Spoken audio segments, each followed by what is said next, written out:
Mercury, Venus, earth, Mars, Jupiter, Saturn, Uranus and Neptune.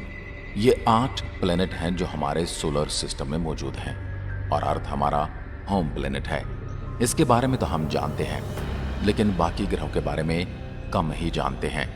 आज हम बात करने वाले हैं हमारे सौर सिस्टम के प्लेनेट के बारे में।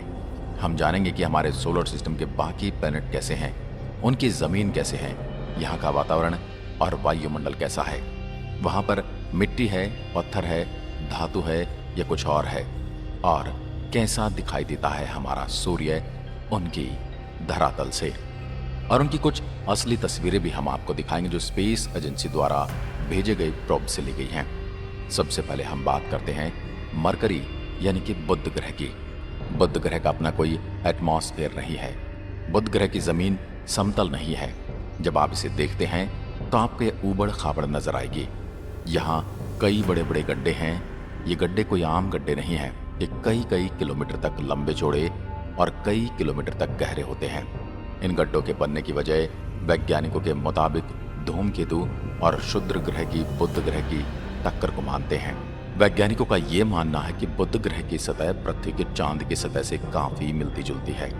बुध ग्रह की सतह पर सबसे बड़ा गड्ढा जो अभी तक वैज्ञानिकों ने खोजा है, उसका व्यास करीब 1500 किलोमीटर का है। बुध ग्रह के वायुमंडल में कोई मौसम ऐसा नहीं पाया जाता, इसलिए यहाँ तापमान भी धरती के तापमान की तरह नहीं होता। यह दिन के समय का तापमान 450 डिग्री सेल्सियस तक पहुंच जाता है। ऐसे में यहाँ कदम भी नहीं रखा जा सकता। लेकिन अगर हम बात करें रात के समय की, तो रात के समय में तापमान -179 डिग्री सेल्सियस तक गिर जाता है। दोस्तों, बुध ग्रह पर वायुमंडल नहीं है, जिसकी वजह से यहाँ तापमान नियंत्रित नहीं रहता और रात होते ही ठंडा हो जाता है और दिन में गर्म होना शुरू हो जाता है।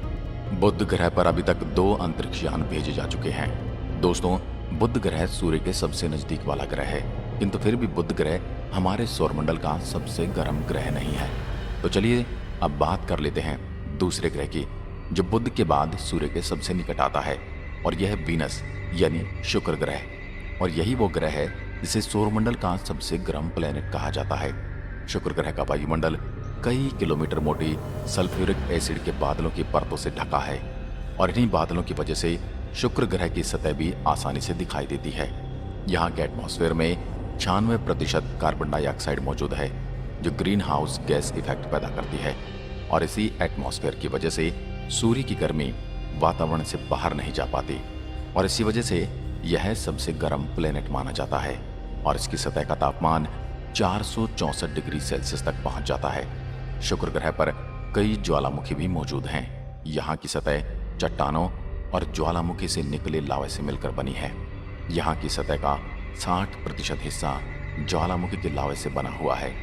यहाँ का एटमॉस्फेयर प्रेशर पृथ्वी से 90% ज़्यादा है, इसलिए यहाँ चलना भी हमारे लिए मुश्किल है। यहाँ चलने पर आपको ऐसा महसूस होगा जैसे आप समंदर में कई किलोमीटर नीचे चल रहे हो। इस प्लेनेट के अधिक तापमान की वजह से यहाँ भेजे गए स्पेसक्राफ्ट भी ज़्यादा देर तक यहाँ टिक नहीं पाते। तो चलिए दोस्तों, अब सफ़र को थोड़ा आगे बढ़ाते हैं। अब चलते हैं मंगल ग्रह पर। यह सूर्य से चौथे नंबर पर आता है। अब आप सोच रहे होंगे कि तीसरे प्लेनेट का क्या हुआ, तो बता दें कि सूर्य के तीसरे नंबर की दूरी पर हमारी पृथ्वी आती है, जिसकी सतह के बारे में आप जानते हैं। तो हम सीधा मंगल पर आते हैं। इस प्लेनेट की सतह लाल है और इसी वजह से इसे लाल ग्रह भी कहा जाता है। मंगल ग्रह की जमीन से बहुत ही अधिक मात्रा में आयरन और खनिज पाए जाते हैं, और यही आयरन यहाँ की सतह का मौजूद धूल और पत्थरों में भी पाया जाता है। आयरन के खनिजों का ऑक्सीकरण होने की वजह से यहाँ की सतह लाल हो गई है, जिसे आप जग या हेमेटाइट के रूप में जान सकते हैं। मंगल ग्रह पर ठंडा और पतला वायुमंडल होने की वजह से पानी ज्यादा देर तक लिक्विड फॉर्म में नहीं रह पाता। यहाँ वातावरण काफी ठंडा भी होता है। यहाँ पर धूल भरी आंधी के गुबार और आंधी के बवंडर चलते रहते हैं। सूर्य के दूर होने की वजह से यहाँ का औसतन तापमान -55 डिग्री सेल्सियस तक रहता है, और मंगल ग्रह का अधिकतम तापमान 30 डिग्री सेल्सियस तक हो जाता है, जबकि ठंड में यह तापमान -130 डिग्री तक हो सकता है। मंगल ग्रह की सतह कुछ इस तरह की धारियाँ बनाई हुई नजर आती हैं, जिन्हें देखकर ऐसा लगता है मानो यह जल के प्रवाह से बनी हैं और वह पत्थर के किनारे और रास्ते में आने वाली बाधाओं को तोड़कर आगे बढ़ती हैं। ये धारियाँ एक छोटे से क्षेत्र में शुरू होती हैं जो फिर कई सैकड़ों मीटर तक दिखाई देती हैं। दोस्तों, अब हम ध्यान से मंगल ग्रह की सतह को देखते हैं तो ऐसा लगता है कि यहाँ पहले से कोई जीवों की बस्ती जरूर रही होगी जिसका किसी कारण से विनाश हो गया होगा। मंगल ग्रह पर जीवन की संभावनाएं हो सकती हैं। दोस्तों, इसके बाद हम बात करते हैं सौरमंडल के सबसे बड़े प्लैनेट की, जुपिटर की, जिसे बृहस्पति कहा जाता है। और यह एक गैस जॉइंट है, जिसका मतलब है यह गैस से बना हुआ ग्रह है। यह कोई ठोस जमीन नहीं है।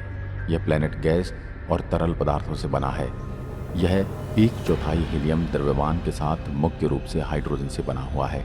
यहाँ का वातावरण हाइड्रोजन और हीलियम से बना है, जिसमें अमोनिया और मीथेन में काफ़ी मात्रा है। यह वायुमंडल हजारों किलोमीटर की गहराई तक फैला हुआ है और इसे नज़दीक से देखने पर यह तूफानी बादल की तरह नजर आता है। ये खूबसूरत दिखने वाले बादल असल में बहुत ही खतरनाक और जानलेवा हैं। यहाँ का वातावरण घने बादलों से भरा हुआ है।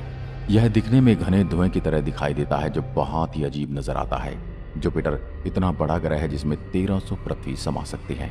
और बात करते हैं सैटर्न यानी शनि ग्रह की। जब आप शनि ग्रह की तस्वीर को देखेंगे तो आपको इसके चारों ओर एक रिंग दिखाई देती है।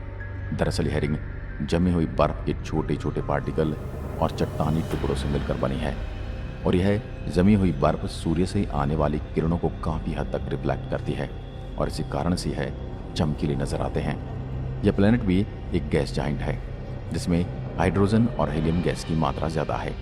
शनि ग्रह का वायुमंडल 96% मॉलिक्यूलर हाइड्रोजन, 3.25% हीलियम से बना है और बाकी का अमोनिया, असिटिलन, इथेन, प्रोपेन और मीथेन से मिलकर बना है।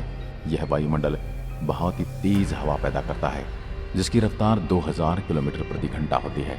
जैसे जैसे हम वायुमंडल में नीचे की ओर जाते हैं, ये तापमान और एटमॉस्फेयर प्रेशर बढ़ता चला जाता है। यहाँ भी कोई ठोस जमीन नहीं है।